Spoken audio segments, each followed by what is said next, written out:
요한아, 아빠 왔다. 아휴, 취한다. 요한아, 요한아, 여기 잠깐만 앉아봐봐. 요한아, 오늘도 아빠가 술을 한잔 하고 왔는데, 오늘은 부동산 투자하시는 분들 중에 하신 지 얼마 안 되시는 흔히 말하는 불인이 분들을 좀 만나고 왔어. 그런데 이분들 공시지가 현실화에 이전 정부가 종부세 부과를 아주 강하게 올려놓은 탓에 세상에 말도 못할 정도의 금액으로 종부세를 내고 나니까 현타가 온다. 팔리지도 않는데. 지금 부동산 거래도 안 되는 건 둘째치고 전월세도 안 맞춰지고 있다. 월세조차도 이제는 얼어붙고 있다라고 걱정을 많이 하시는데, 이 금리 인상 때문에 그런 거 아니냐, 뭐 DSR 때문에 이런 거 아니냐, 여러 가지 얘기를 하시더라고. 근데 이걸 일일이 다 설명하기가 좀 그래서 그냥 돌아오긴 했는데, 요하나, 그래, 그 사람들 말들대로 뭐 금리 인상 되면서 뭐 세입자들은 많이 걱정을 했겠지. 내가 지금 내는 빌리는 돈이 너무 비중이 너무 높아지니까 불안하고 힘들고 하다고.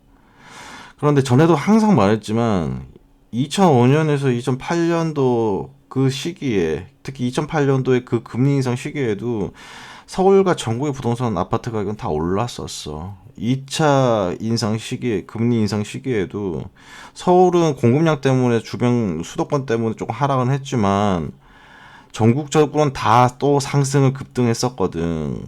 또 3차 금리 인상 때, 그때 2017년, 2019년 사이잖아.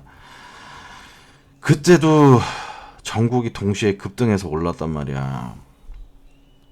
결국에는 이 금리 자체의 영향은 그렇게 아니라고 말을 하는데도 사람들이 너무 이제 거래가 막혀 있으니까 걱정이 될 만 하겠지. 그런데 여기에는 그 뒤에 있는 이면을 생각해 봐야 돼. 대한민국의 자산 시장의 대부분을 차지하는 건 부동산이야.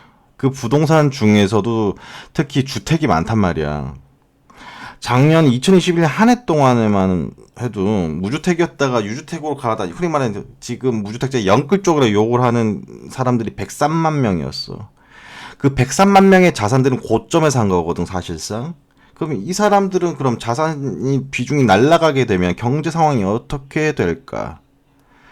자산이 붕괴되는 시장에서 경제 자체가 다시 회복하기 너무나 힘들어. 특히 코로나가 다시 오고 금리가 하락할 시기가 점점 다가오고 있는데, 이렇게 되면 다시 한번 돌아봐야 되는 부분이 하나가 더 있지.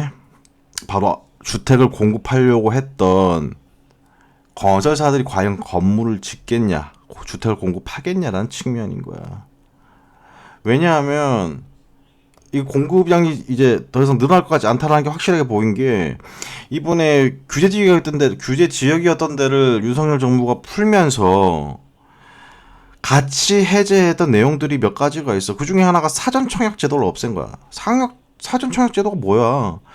아파트 착공 들어가기 전에 본 청약보다 1, 3년 앞서가지고 일부 물량의 당첨자를 가리는 제도란 말이야. 그리고 사전 청약에 당첨된 사람이 무주택 이런 조건들만 유지하면 본 청약이 100% 당첨되는 제도인 거거든. 이게 뭐야? 이유가 뭐야? 청약 수요를 분산하기 위해서란 말이야. 공급 대비 수요를 분산하려고. 그런데 이거를 철폐해버렸어. 그 이유는 간단해. 집값 하락세 때문에 이 사전 청약 아파트의 출전 분양가가 주변 시세보다 높아졌잖아. 가격이 올라가 버렸잖아. 그러니까 자꾸 이걸 버리려고 하는 거지. 청약 당첨된 사람들은 불안하니까. 거기에다가 본 청약일과 입주 예정일이 계속 무기한 연기되니까 청약 포기 사례가 잇따르는 거야. 그때 3기 신도시 이거 거의 안 될 거란 얘기 했었잖아. 기약 없는 거라고. 말도 안 되는 거라고. 그러면서 지금 사람들이 어떻게 움직여야 하냐. 다 월세로 갔거든. 뭐 월세 거래 없다고? 웃기지 말라 그래. 월세 거래가 미친 듯이 있었어요. 서울 아파트에 500만 원 이상 월세 거래 현황이 2021년도 대비해가지고 1.5% 이상 올랐어. 2021년 500만 원 이상의 월세가 514개였는데 840개가 됐단 말이야. 올해 한 해 동안. 이 미친 거래 아니야? 500만 원이야, 500만 원. 월세가 500만 원이라고. 사라지는 돈이라고. 거기에 전세 부분에서 금리 부분에 영향을 받은 사람들이 월세를 택했다는 게 확실하게 보이는 게 은행권 주택담보대출 규모가 줄어들면서 전세자금 대출도 함께 퍼센트가 거의 동일하게 줄어들었어. 그럼 전세대출 자체가 줄어들었다는 얘기가 똑같아지는 거거든. 그러면 사실상 전세라는 거는 임차 세대한테 더 유리한 제도야. 주인보다도 훨씬 유리한 게 너네가 살라고 주는 제도라고. 그럼에도 불구하고 전세를 포기하고 월세를 선택했다라는 건 이 세입자들이 본인한테 불리한 걸 그냥 택해서 갔다라는 얘기인 거야. 결국엔 이 월세 거래 추세는 오래 갈 수 없다는 뜻이기도 한 거고. 이거 분명히 임차 시장에서 변동수가 될 수밖에 없는 문제야. 이사 수요도 계속 줄어들고 있다는, 계속 머물러 있다는 건 얘기거든. 뭐 이렇게 더 싼 데가 생기지 않았다는 얘기인 거잖아. 그냥 비싼 월세, 비싼 곳이 너무 많아지니까 그냥 내가 있는 곳이 싸 보니까 머물러 있다는 뜻인 거거든. 지금 윤석열 정부가 지금 행하고 있는 건 사실 이전 정부에서 국민소득이 13%, 주택가격이 37%올 동안 정부세를 1000% 올려가지고 돈을 회수해간 이전 정부의 비즈니스를 이 돈 없는 현재 윤석열 정부로 따라가야 하지 않을까라는 생각을 하고 있지만 거래가 없으니 이 거래를 풀기 위한 방법을 나는 찾고 있는 거라고 봐. 그래서 DSR 완화에 대해서 얘기가 자꾸 나오는 거고. DSR은 사실 뭐 사람들이 가타부터 말이 많지만 바젤 3가 주택시장에 영향이 있다 없다 뭐 얘기하는데, 있다 없다 자체를 다 떠나서 사실 뭐 없다고 보는 쪽이랑 있다고 보는 쪽, 뭐 솔직히 둘 다 반씩은 맞아. 무슨 말이냐면 바젤3라는 그 기본적인 색깔 자체는 개인에 대해 안고 있는 주택의 뭐 부담 이런 문제가 아니라 은행이 과도하게 빌려줘서 그것이 개인의 파산을 이어지는 걸 막기 위한 제도란 말이야. 주택대출하고 사실 관련은 없어. 다만 주택이 대출과 연동이 되는 상품이기 때문에 묶여 있는 거고, 거기에 반은 또 맞다라고 말하는 이유가 뭐냐면 DSR 영향을 준다라는 말에 반은 맞는 거는 사실 그 바젤3의 개인 DSR에 대한 규제 내용이 있어. 규제를 하라고 되어 있단 말이야. 물론 권고사항이긴 하지만, 근데 우리 수출로 먹고 사는 나라잖아? 그런 나라가 어떻게 이 권고사항을 안 지킬 수가 있겠어. 하자고 하는데. 핵 확산 금지 조약도 우리가 왜 지키겠어? 국제 관계 때문에 하는 거잖아.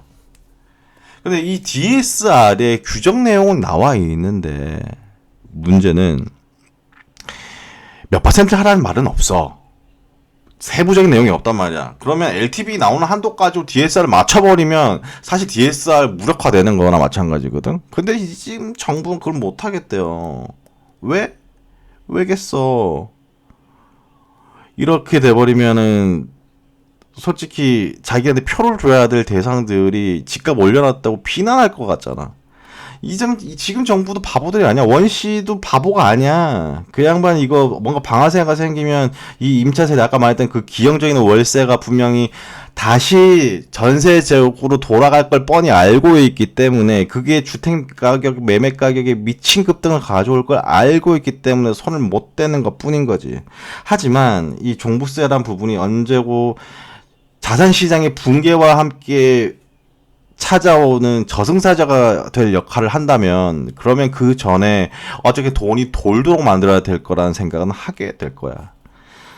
이 종부세라는 부분이 완화될 거라고 정부가 지금 얘기하는 것도 결국엔 너네가 돈을 풀고 전세를 풀어서 이 경제 자체가 붕괴되는 걸 막고 자산시장 자체가 조금이라도 숨통이 튀게 살아나서 코로나 이후에 다가올 경제적 여파들, 팔리지 않은 제품 혹은 재고로 잉여가 될 수많은 대기업들의 제품들을 너네가 살 수 있도록 해야 된다라고 유도를 하는 거란 말이지.